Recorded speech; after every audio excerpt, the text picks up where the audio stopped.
Caterina Mori adorait ses promenades nocturnes dans le jardin public. Après une longue journée d'enseignement, c'était l'occasion pour lui de se détendre, de se déconnecter et de profiter d'un peu de calme. Le parc, avec ses sentiers sinueux et ses arbres imposants, était son refuge contre le train-train quotidien.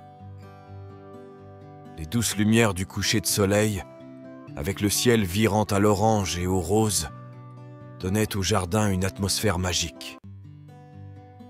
Tout en marchant, il écoutait le vent dans les arbres et le doux bruissement des feuilles sous ses pas. Avant de continuer, abonnez-vous à notre chaîne et activez la cloche. Au coucher du soleil, les rires des enfants sur le terrain de jeu se sont estompés.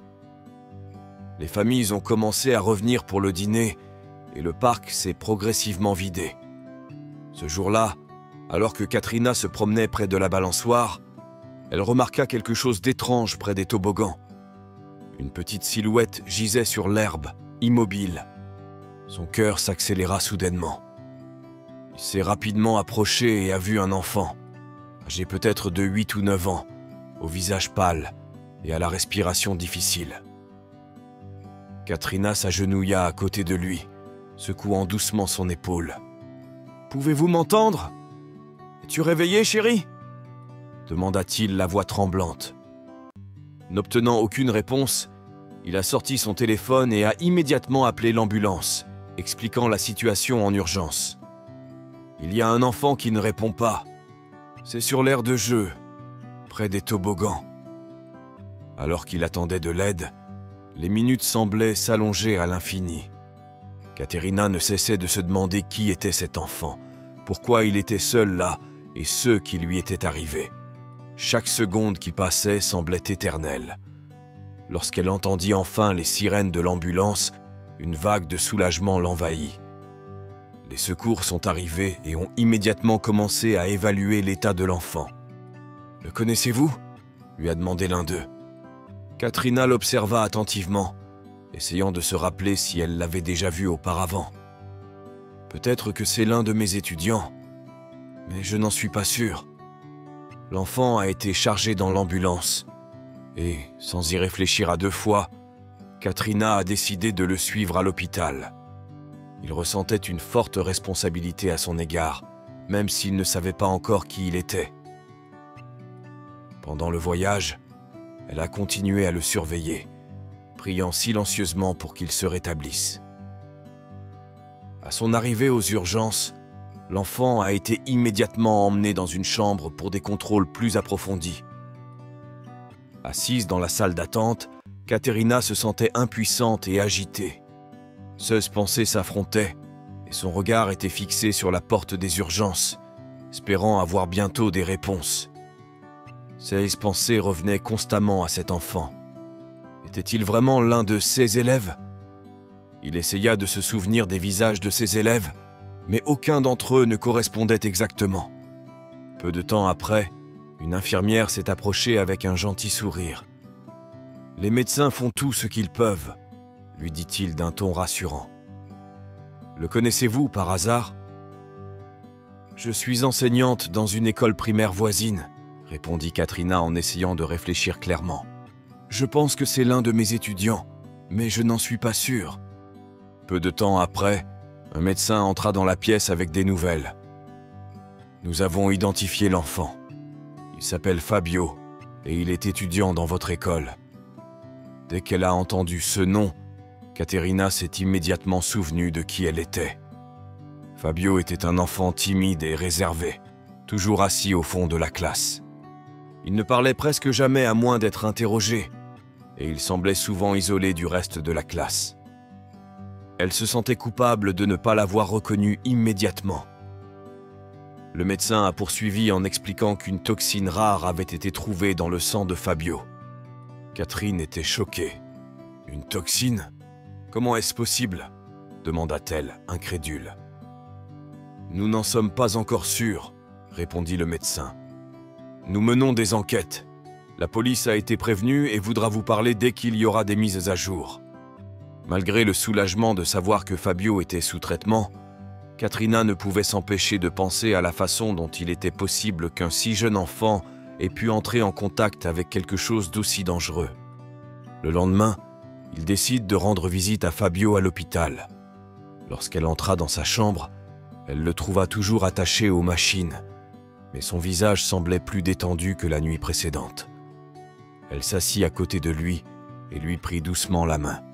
« Tout ira bien, Fabio, » murmura-t-il doucement. « Tu n'es pas seul. Je suis ici avec toi. » En le regardant, elle a réfléchi au peu qu'elle savait de sa vie en dehors de l'école. Fabio a toujours été un enfant tranquille, qui ne parlait jamais de ses journées ni de sa famille. Les jours suivants, Katrina a essayé de mieux comprendre en discutant avec certains camarades de classe de Fabio. Il constatait qu'il restait souvent tard à la bibliothèque, évitant ainsi de rentrer immédiatement chez lui.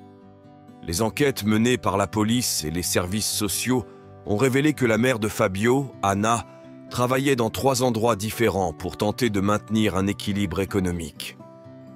Il vivait dans des conditions difficiles et on soupçonnait que la toxine provenait de produits chimiques utilisés pour le nettoyage domestique. Lorsque Katrina leur a rendu visite, elle a été frappée par les conditions difficiles dans lesquelles ils vivaient. L'appartement était petit, négligé et en désordre. Anna avait l'air épuisée. « Anna, je n'ai jamais voulu lui faire de mal », a déclaré Anna les larmes aux yeux. « J'utilise les produits que je peux me permettre, mais je ne pensais pas qu'ils étaient dangereux. » Katerina, profondément touchée par la situation, lui a assuré qu'elle n'était pas seule et que des mesures seraient prises pour l'aider. Les services sociaux ont commencé à apporter leur aide et Katrina, en collaboration avec l'école, a organisé une collecte de fonds pour aider Fabio et sa famille. La communauté a répondu généreusement et, en quelques semaines, la maison a été rénovée et transformée en un environnement plus sûr et plus accueillant. Pendant ce temps, Fabio commençait lentement à s'améliorer.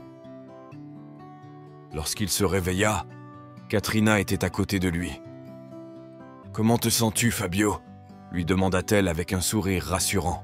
« Je veux rentrer à la maison », répondit-il d'une voix faible mais ferme. « Bientôt, tu le pourras », le rassura Katerina. Les yeux de Fabio se remplirent de gratitude, et pour la première fois, Katerina vit en lui une étincelle d'espoir.